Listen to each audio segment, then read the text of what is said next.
नमस्ते दोस्तों, कैसे हैं आप लोग। आज एक मित्र ने प्रश्न किया है।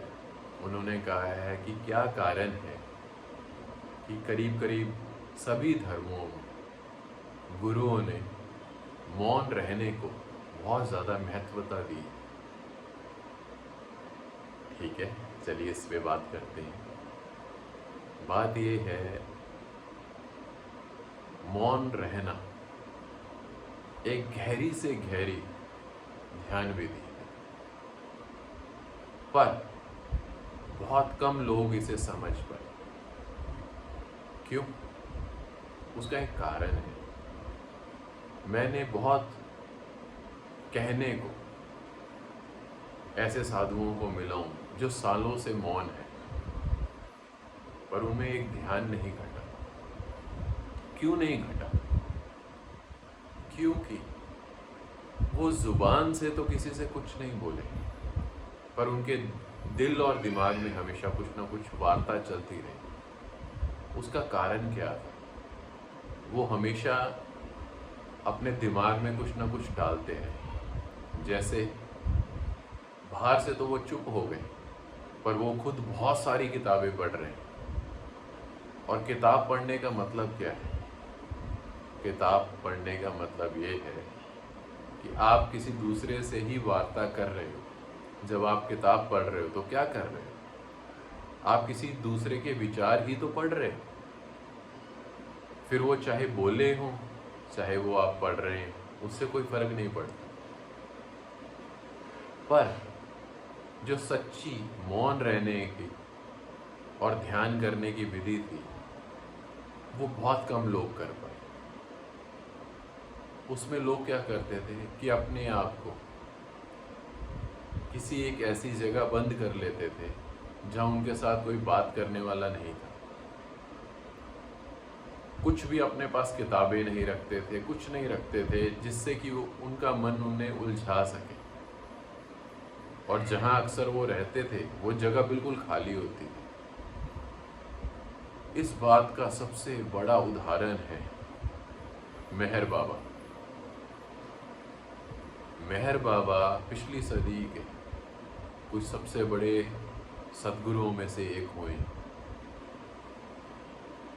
कहते हैं जब मेहर बाबा केवल 19 वर्ष के थे, तब उनकी मुलाकात एक सिद्ध सद्गुरु स्त्री से हुई। उस स्त्री का नाम था हजरत बाबा जान। कहते हैं हजरत बाबा जान ने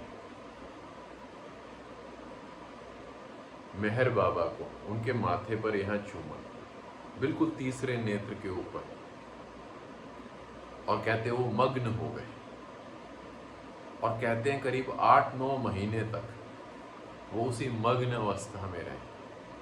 उनके घर वाले परेशान हो गए, पर उनके पिता जो थे, उनकी थोड़ी समझ गहरी थी इन मामलों में। वो जानते थे कि उनके बच्चे को बीमारी नहीं हुई है, पर उन्हें कुछ गहरा तजुर्बा मिला। कहते हैं जब वो दोबारा हजरत बाबा जान को मिलने गए, तो हजरत बाबा जान ने मेहर बाबा को कहा कि आप शिरडी जाइए, साईं बाबा के पास। और कहते हैं जब वो साईं बाबा के पास गए, तो साईं बाबा ने उन्हें एक और सद्गुरु जो थे, उनका नाम था उपासनी महाराज, उनके पास भेज दिया। और कहते हैं कि उपासनी महाराज ने मेहर बाबा को यही ध्यान विधि दी। उन्होंने कहा कि तुमने कुछ नहीं बोलना, किसी के साथ नहीं बोलना, यहाँ तक कि मेरे को कोई प्रश्न भी नहीं करना। तुम सिर्फ इस कमरे में रहोगे, खाना खाने के लिए बाहर जाओगे, पानी पीने के लिए बाहर जाओगे, और वो करते ही वापस आ जाओगे। अगर कहीं अपने आप को जंगल जाने का महसूस करो कि शौच क्रिया के लिए जाना है या मूत्र विसर्जन के लिए जाना है, तो बस वहाँ जाओ और वापस आ जाओ। कहते हैं कि मेहर बाबा 7 साल तक मौन रहे। 7 साल तक वो सिर्फ दीवारों को देखते रहे, चुपचाप दीवार को ही देखते रहते थे, जैसा कि उपासनी महाराज ने उन्हें कहा था। और हुआ क्या, उनके दिमाग में कुछ भी नया जा नहीं रहा था कि जिसके ऊपर उनका जो मन है वो उन्हें चला सके। तो कुछ दिनों में, कुछ हफ्तों में, कुछ महीनों में उनका मन धीरे धीरे धीरे धीरे शांत होता होता एक दिन मर गए। और मन मरने का मतलब क्या है कि जब मन की मालिकियत ना रही,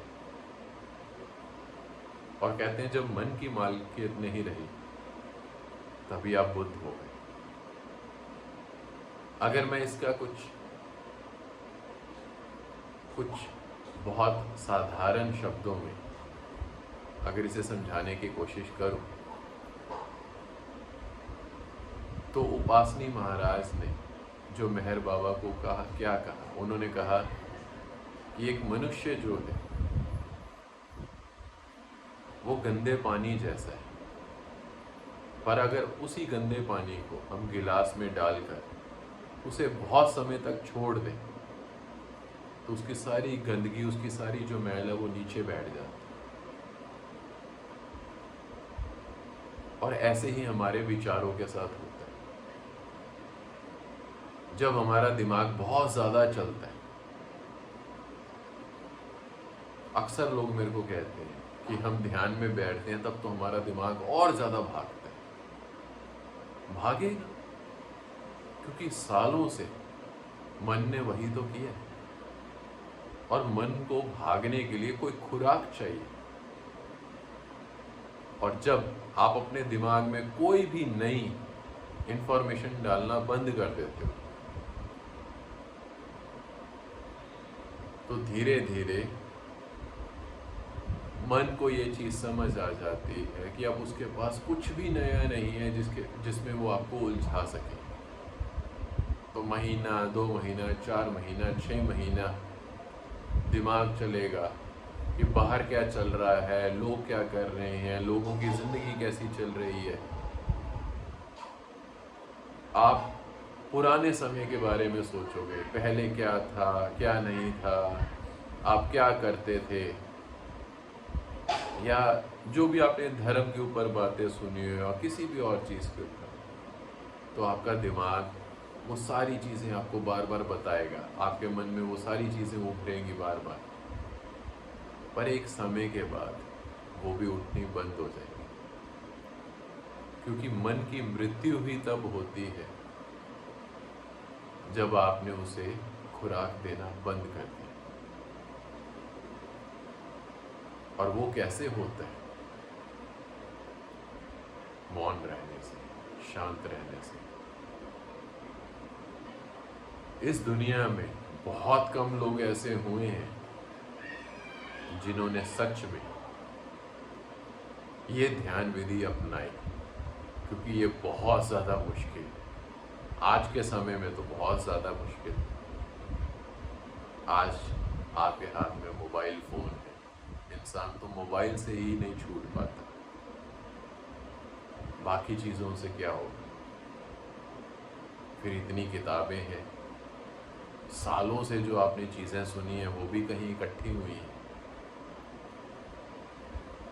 तो कहने का मतलब ये है कि ध्यान जो है वो लगना शुरू होता है जब आपका मन शांत होते होते होते होते एक दिन मर जाए। और चुप रहना, किसी से एक शब्द ना कहना, किसी से कुछ वार्ता नहीं करना, कुछ सबसे कठिन कामों में से एक है। और वो मेहर बाबा ने किया। वो सालों चुप रहे और ब्रह्म ज्ञान आपको उपलब्ध हुए। अगर आपको लगता है आप ऐसा कुछ कर सकते हैं तो कुछ ज़्यादा मत कीजिए, एक ट्राई कीजिए। मैं आपको नहीं कहता किसी जंगल में जाके रह लीजिए, नहीं। 1 महीने का अपने घर में राशन डाल दीजिए, आटा, चावल, दालें, मसाले, तेल, घी, सब। अपने घर वालों को सबको बता दो कि 1 महीना आप किसी से बात नहीं करें। अपने मोबाइल फ़ोन भी उन्हें दे दो। अपने घर में कोई अखबार, कोई मैगज़ीन, कोई किताब मत रखो। कुछ भी ऐसा ना हो जिसमें आपका मन आपको उलझाने की कोशिश करे। सिर्फ आप चुप बैठे रहो, सुबह शाम, सुबह शाम। खाना खाओ, आराम करो, वर्जिश करो, जो करना है उसी कमरे में करो।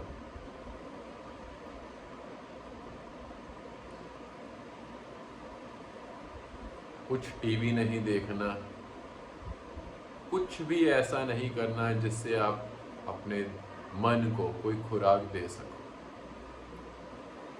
और 1 महीने में पता चल जाएगा कि मौन रहने की ध्यान विधि कितनी कारगर है। पर बहुत ज़्यादा हिम्मत चाहिए, और अगर इतनी हिम्मत है तो कोशिश करिए ज़रूर। और अगर आप मौन रहने की हिम्मत रख सकते हैं, उससे ऊपर तो कुछ हो ही नहीं सकता। एक और बहुत बड़े सद्गुरु हुए हैं जिनका नाम था बोधि धर्म। कहते हैं बोधि धर्म जब हिंदुस्तान से चाइना गए तो कहते हैं करीब 10 साल तक वो दीवार की तरफ मुंह करके बैठे रहे, किसी की तरफ देखा तक नहीं, किसी से कोई बात नहीं की। आप जरा एक बार कोशिश कीजिए, 1 महीने में पता चल जाएगा कि क्यों दुनिया में बहुत कम लोगों ने सच में मौन साध लिया। क्यों?